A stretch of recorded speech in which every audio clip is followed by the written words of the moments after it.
Viviana was staring at the tomb in the distance when a shocking sound reached her ears, a faint moan coming from underground. It couldn't be that the noise was coming from the coffin. But then, what could it be? Be sure to subscribe to the channel so you don't miss our other stories. Thanks and enjoy. Viviana, a 35-year-old woman, had dedicated her life to medicine with a passion and dedication that few could understand. A hematology specialist, she had always known that her job would not be easy. Treating patients with severe clotting problems was a constant challenge, but she had put her heart and soul into it. Yet, her professional life had recently been shattered by a tragic accident that had sent her into a spiral of frustration and guilt. It all started with her most difficult patient, Renzo, a wealthy businessman who, despite treatment, died suddenly. His death was a devastating blow to Viviana, who was accused of negligence. Despite having followed all the procedures, the hospital management had shown no mercy to her. She had been fired quickly and without any possibility of appeal. And, to make matters worse, the police had begun to investigate the circumstances of Renzo's death. It had all been a nightmare.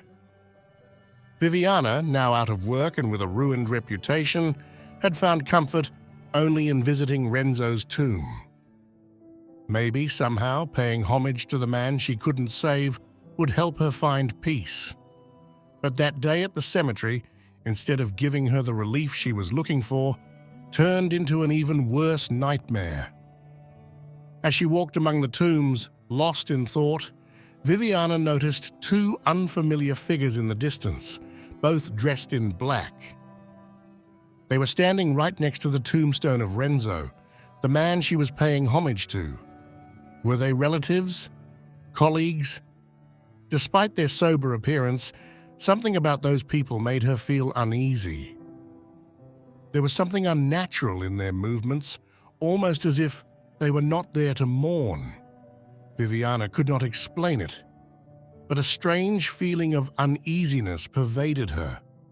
The low voices they exchanged reached her, spoken in a foreign language that, although she did not master perfectly, she could understand. The words she caught froze her blood. They were talking about Renzo, but their tone was not at all that of someone expressing grief or respect for a deceased. On the contrary, there was something sarcastic in their words, as if they were laughing at a macabre joke. It was as if they knew a secret she could never have imagined, a secret hidden beneath layers of deceptive appearances. Perhaps a secret that no one outside that cemetery truly knew. The woman tried to ignore the creeping feeling, trying to focus on the guilt that had been with her for days. But just as she was about to put down the flowers, something shocking happened. A sudden, dull sound came from the shadows of the tomb. She jumped, convinced that it was just her imagination, perhaps caused by the fatigue and stress that were plaguing her.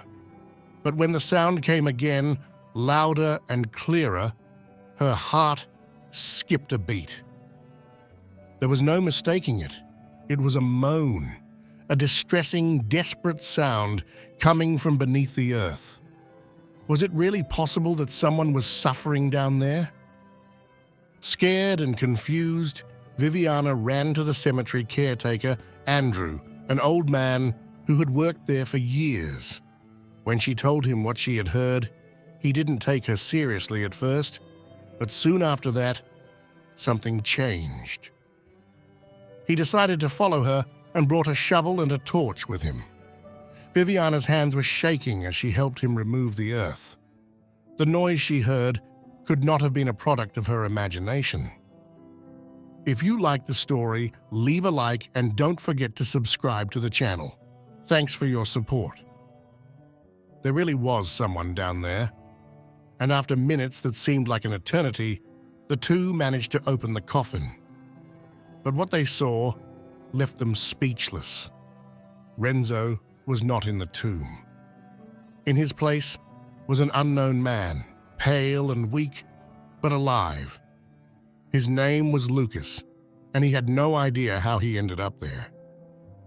The incredible discovery left Viviana in a sea of questions. Who was Lucas? And why was he in the coffin that was supposed to contain Renzo's body? It wasn't a case of mistaken identity, but rather it seemed like a well-orchestrated plan. Lucas, still in shock, said he had been deceived.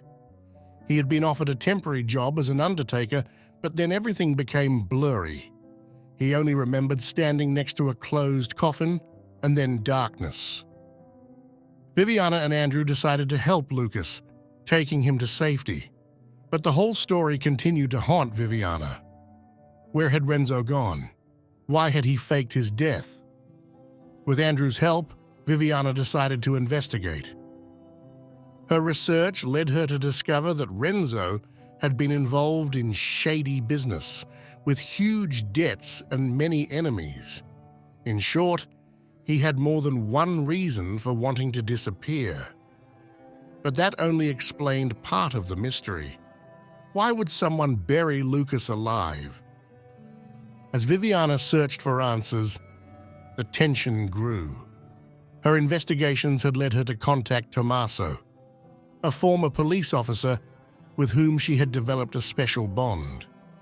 Tommaso, despite his prosthetics that made him physically vulnerable, had a sharp mind and a big heart. Together, Viviana tried to put the pieces of the puzzle together. And when they finally discovered the truth, it was like being hit by an arrow. Renzo had faked his own death to escape his creditors and had taken refuge abroad. But he was not alone. He had been helped by a network of powerful and unscrupulous people ready to do anything to cover his tracks. Lucas was just an expendable pawn in this great game. Viviana, devastated by the discovery, found herself reflecting on how far people would go for money and power. Viviana, shocked by the truth just revealed, felt as if the weight of the world was falling on her. As she looked at Lucas, still in shock from what he had been through, she decided that she would not let that web of lies win. With renewed determination, Viviana vowed to do everything she could to bring the truth to light, protect Lucas, and restore justice to the name she had worked so hard to build. Maybe he wouldn't have changed the world, but he would no longer turn a blind eye to injustice.